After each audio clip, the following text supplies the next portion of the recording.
একসাথে যে দুই ছেলে মনে করেন নেশা করে, গাঁজা খায়, এই দুইজন এক লগে মনে করেন একসাথে খায়, এদের একজনকে আলাদা করে আপনি জিজ্ঞাসা করেন যে তোমার বন্ধু সে কেমন, সে কি বলবে? জোনায়েদ বাগদাদি, বাইজিদ বুস্তামি বলবে তো, বলবে নেশাখোর।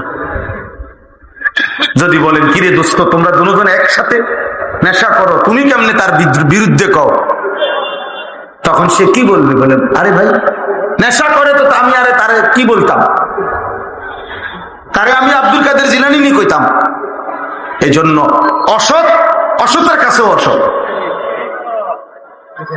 চরিত্রহীন আরেকটা চরিত্রহীনের কাছেও চরিত্রহীন। তাহলে ভালো মানুষের কাছে তো তুমি মন্দই, মন্দ লোকের কাছেও তুমি মন্দ। এটা বোঝা উচিত। মানে লানতই তার জন্য উপযুক্ততা, অভিশাপই তার জন্য উপযুক্ততা।